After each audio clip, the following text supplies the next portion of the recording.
Nothing in Genoa City stays harmless for long, especially not memory, not jealousy, and certainly not power. By the time this storm reaches its peak, nobody will be able to pretend they were simply reacting to events beyond their control. Every glance will carry old history. Every defense will sound like an admission. Every effort to protect love, family, or legacy will end up revealing how fragile those things have already become. This is the kind of turning point that does not begin with violence in the obvious sense. It begins with discomfort. It begins with someone seeing too much, or perhaps seeing exactly enough to let fear take over. It begins with private suspicions becoming public pressure, with loyalty turning rigid, with pride hardening into revenge. In one corner, Sienna will discover that the past does not die just because people insist they have moved on. In another, Diane and Kyle will realize that every path leading back to Victor is lined with half-truths, evasions, and the suffocating certainty that someone is still protecting him, no matter how much damage he causes.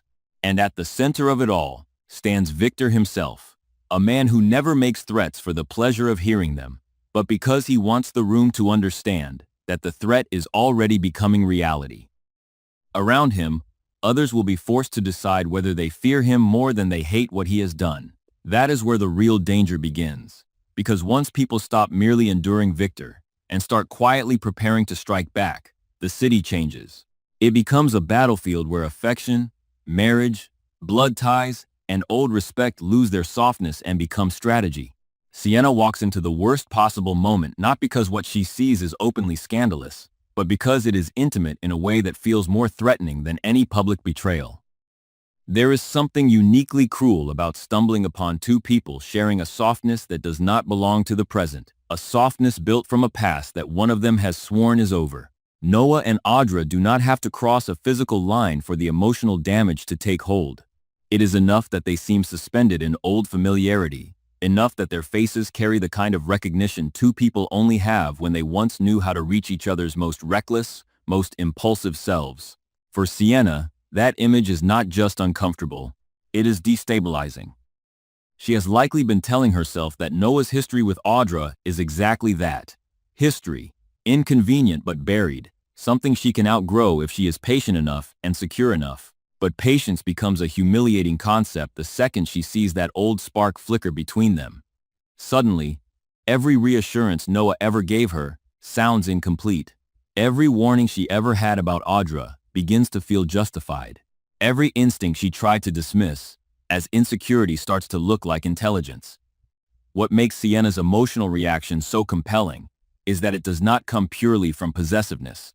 It comes from intuition. She understands, perhaps before Noah does, that people do not fall back into old patterns because they consciously choose destruction. They fall back because old patterns feel familiar, and familiarity can be intoxicating when life becomes difficult or emotionally flat. Audra represents a part of Noah's past that may have been dangerous, but it was alive. It was impulsive, messy, and charged with the kind of emotional volatility that can feel like passion when compared with the slower, steadier love someone like Sienna may offer. That is the nightmare Sienna confronts in that moment. She is not just afraid Noah still remembers Audra. She is afraid he still responds to her on a level that bypasses reason. She fears that Audra does not merely tempt him, she reawakens him. For a woman trying to build something real, there is no greater threat than feeling as though she is being measured against a version of love that was never healthy but was unforgettable. Her jealousy, then, is not shallow. It is wounded and sharp because it emerges from the fear of being the safer choice rather than the deeper one. A woman can survive being disliked. She can survive being challenged. What is harder to survive is the suspicion that she is the respectable future while someone else remains the unforgettable past. That possibility turns Sienna's insecurity into anger, and anger into action. She may try to stake her claim physically, emotionally, or socially, not simply because she wants to win, but because she suddenly feels the ground shifting beneath her. People who feel truly secure rarely need to perform ownership. People who feel threatened do. If she interrupts Noah and Audra with a bold gesture, it will not be because she is calm enough to make a strategic point. It will be because panic has dressed itself as confidence. In her mind, if she does not seize the moment, Audra will. If she does not remind Noah of the present, the past may swallow him whole. Yet what makes Sienna even more vulnerable is that she is not wrong to distrust Audra. Audra has never been the kind of woman who leaves emotional territory untouched when she senses weakness nearby. She understands chemistry as leverage. She understands nostalgia as a weapon. She knows that the most efficient way to regain influence over someone is not always through seduction in the obvious sense, but through resonance. If she can make Noah feel seen in an old, dangerous, flattering way, then she does not need to openly pursue him for Sienna to panic. Audra's greatest strength is that she often does not need to chase. She only needs to linger long enough for unresolved energy to become visible. That is why Sienna's fear intensifies rather than fades. She knows Audra may not have to do much at all. She only has to exist in Noah's orbit and remind him of the version of himself who once responded to chaos with desire rather than caution. Noah, meanwhile, risks underestimating the magnitude of what has just happened.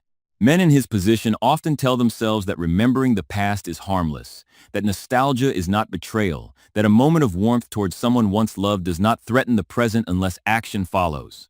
But that logic is far too comfortable. Emotional disloyalty begins before any dramatic choice is made.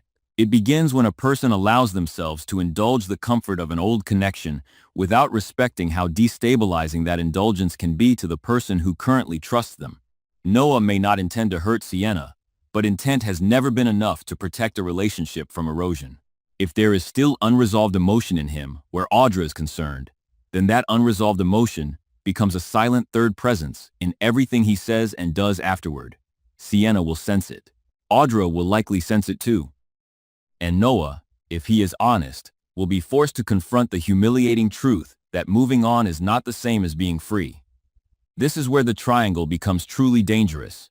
Sienna is likely to become more watchful, less generous, more willing to challenge Noah in ways that make him feel accused. Noah, feeling cornered, may grow defensive rather than reassuring. Defensiveness will only confirm Sienna's fear that she has touched a nerve. Audra, seeing the relationship strain, may step back outwardly, while inwardly recognizing that the fracture now exists whether she exploits it or not. That is the kind of emotional geometry that destroys trust quickly. Nobody needs to openly declare war for war to begin. Sometimes all it takes is one woman realizing she is no longer fighting the present alone. She is fighting history, chemistry, insecurity, and the thrill of what could be lost. While Sienna is confronting the possibility of betrayal in love, Diane and Kyle are confronting something far colder, the machinery of power, secrecy, and family loyalty that keeps Victor untouchable even when the evidence of his manipulation is impossible to ignore. Their pressure on Victoria is not just about gathering information. It is about forcing someone inside Victor's circle to admit that what he does is not merely ruthless strategy, but moral rot disguised as family protection. Diane has long understood that Victor's influence does not end with his own direct actions. It radiates outward through the people who excuse him, minimize him, or convince themselves that stopping him is impossible. Victoria, with all her intelligence and history, represents exactly that problem. She may not know every detail of the yacht scandal, Patty's return, or the latest twisted thread in Victor's campaign, but Diane and Kyle understand that ignorance has become its own kind of complicity. If Victoria keeps defending him while claiming limited knowledge, then she is helping preserve the environment in which he thrives.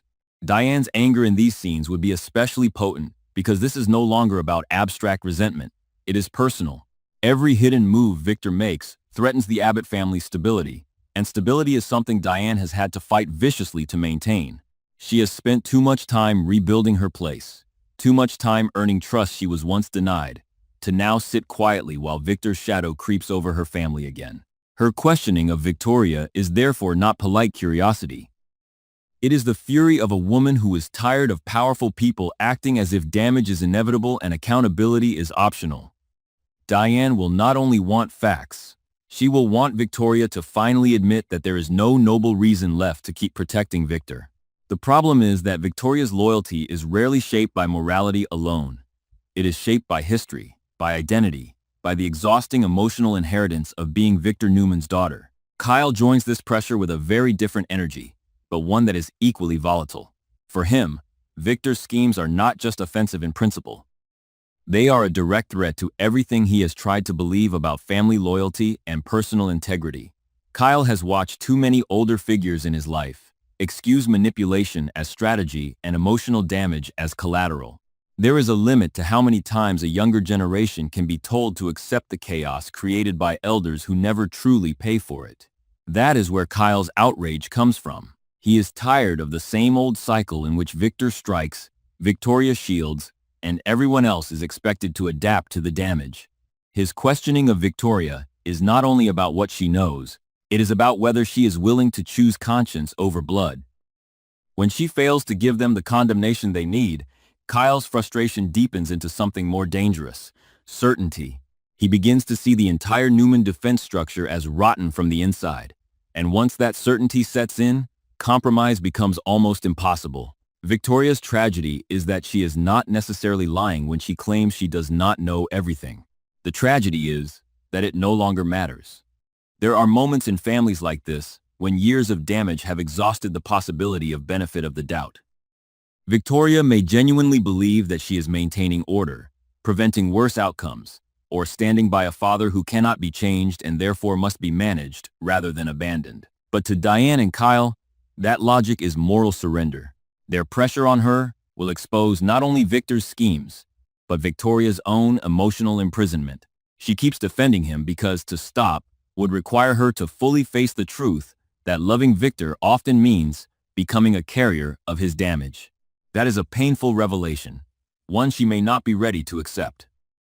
So she will likely do what people in that position often do: become more rigid, more defensive, and more articulate in justifying the unjustifiable. The harder Diane and Kyle press, the more Victoria may retreat into protection mode, which only makes her appear guiltier, even if guilt is not exactly the right word.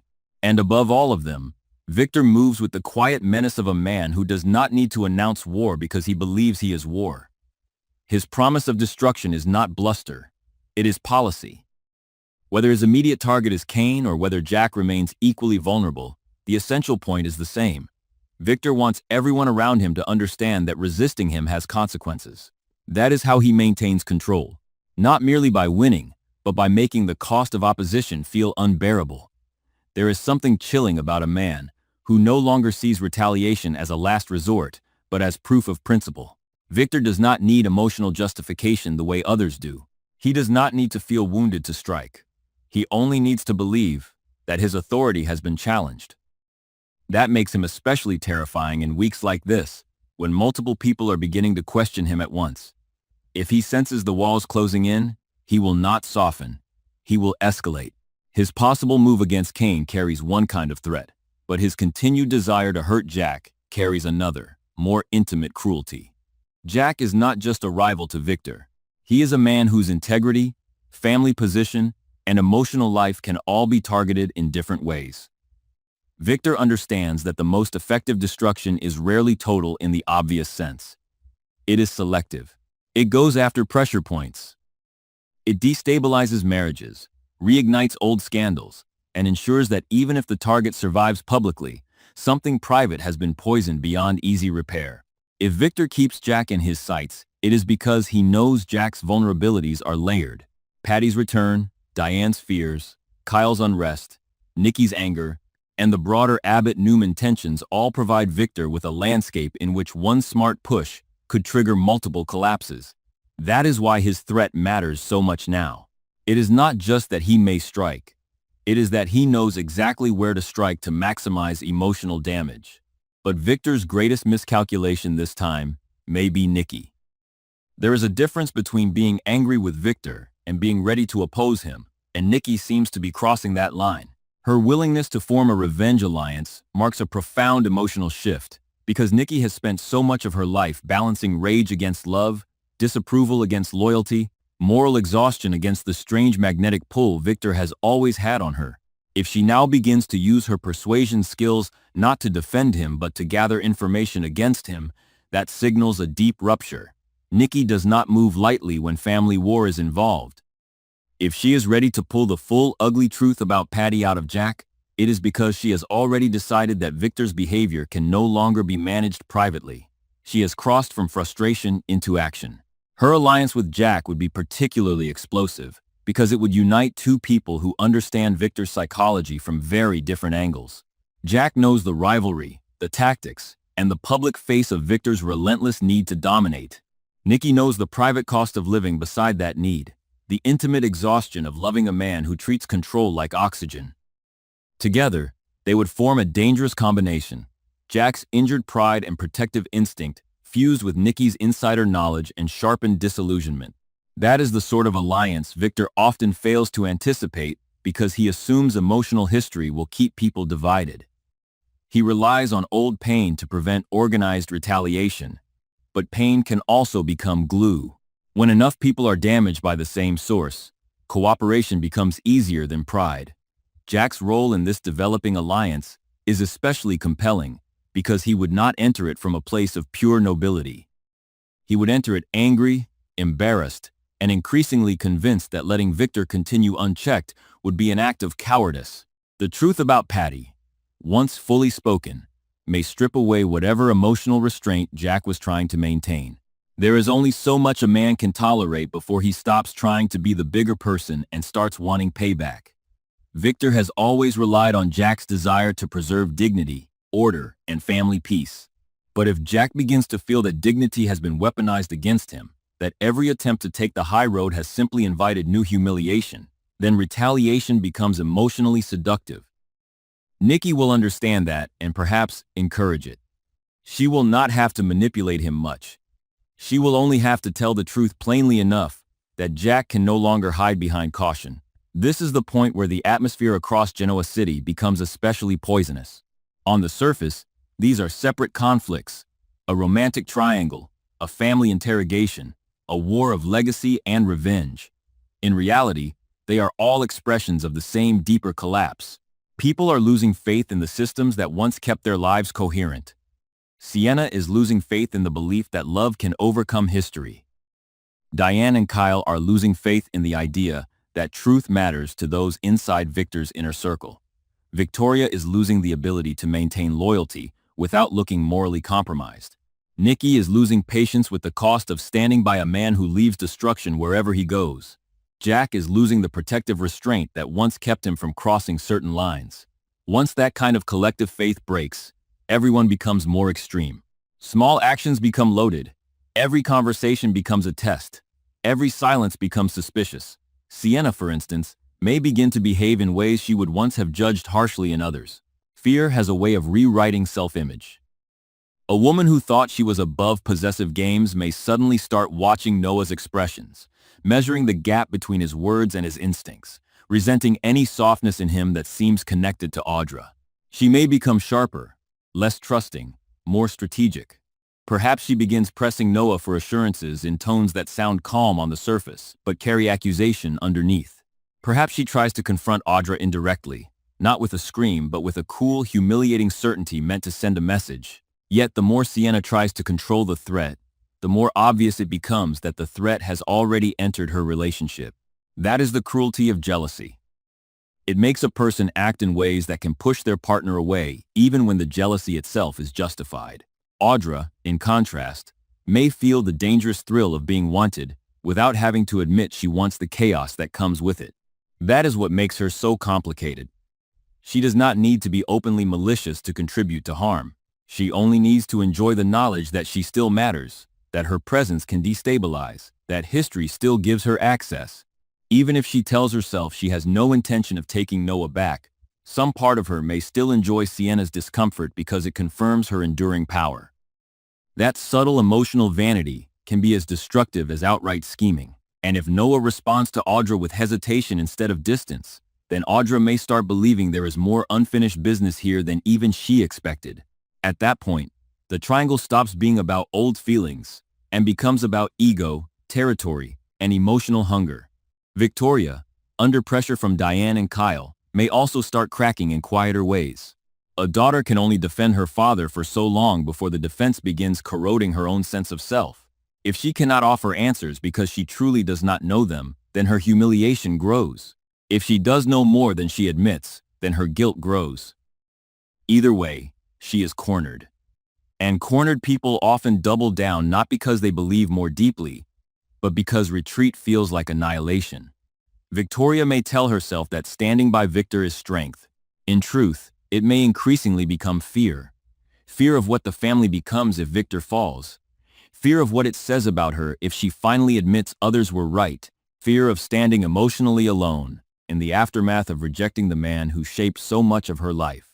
Diane and Kyle may see only a willing accomplice. What they may miss is that Victoria is also a prisoner of a lifetime of conditioning. Nikki's emotional state may be the most intriguing of all because revenge, for her, is never simple. It is never just about punishing Victor. It is also about reclaiming parts of herself that his dominance has overshadowed for years. If she now steps toward a counterattack, she is not merely helping Jack. She is reasserting moral agency. She is saying, perhaps for the first time in a long time, that love cannot keep excusing harm. Yet that decision will cost her. No one wages war against Victor Newman without paying emotionally for it. Nikki knows his capacity for retaliation. She knows how vicious he becomes when he feels betrayed by his own inner circle. Her willingness to move anyway suggests that her anger has reached a level where fear no longer outweighs disgust. That is a powerful shift, and one that could permanently change the emotional architecture of their marriage. And then there is Victor, perhaps sensing more than others realize. Men like him are rarely undone by lack of intelligence. They are undone by the arrogance of believing that every relationship can survive what they have made it endure. Victor may interpret Nikki's tension as temporary, Victoria's defense as reliable, Jack's outrage as familiar, Diane's anger as manageable, and Sienna's jealousy as irrelevant to the larger game. That would be his blind spot. He sees people as variables within his own narrative of control. What he may fail to grasp is that they are all reaching thresholds at once. A single rival can often be neutralized.